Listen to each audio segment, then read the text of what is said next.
to the greenery.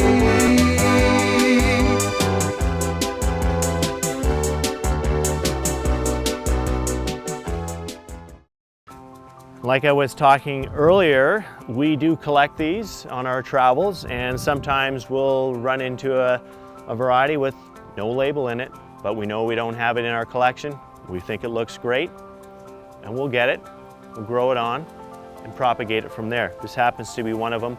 I'm pretty sure it's in the cactus family, but again, it is a succulent, it is tender, so we thought we'd throw it in the mix. It starts off growing these shoots that will later develop little hairs, and then thorns will form at the very end of its sort of growth habit. So the lower you look on this variety, the more it looks or has characteristics of a true cactus, with the little thorns forming on the little nodules that have developed off of the main growth. So that's, you know, each one of these will form into this eventually. And then they form their own little nodules, and the cycle continues from there. And those are the things you can break off to propagate and make your own little plant at home.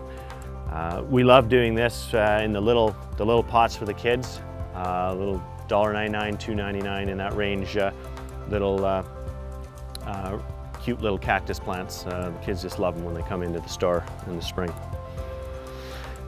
Up front here, brand new to our collection.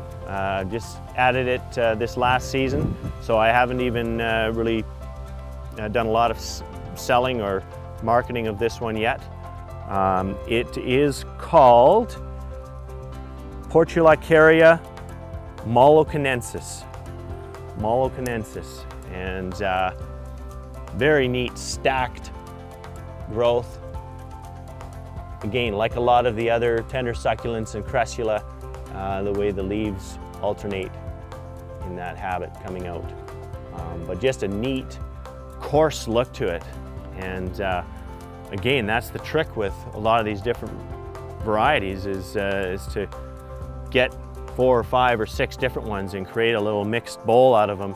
Either contrasting leaf shape, color, texture, and it really brings each of the varieties on and makes them look a little more impressive when they're in a mixed bowl.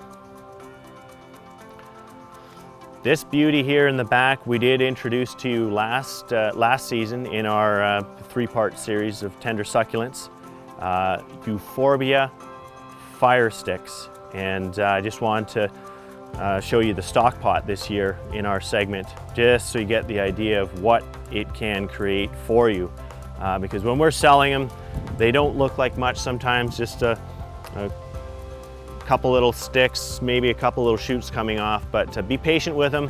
If you can overwinter them, bring them in and get them into a bigger pot, this is kind of the effect you get. And they start off more of a green in the early season, and then as, like I was saying earlier, the days are getting shorter, but we still have good, strong sun in the day, but cooler nights, well, all that fiery look will come through, the yellowy orange look will come through on the newer upper growth of the plant.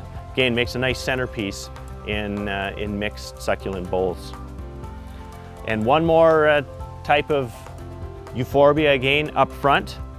That one there is called Euphorbia submammillaris, and it is a real cool little plant. I cut this off earlier off of that stock pot just to show you what's going on kind of in the inner growth. It just looks really tight and congested, which is probably the case. It's been in this stock pot now for quite some time, but when you purchase them individually, you will get to see a little more of this individual look to the plant.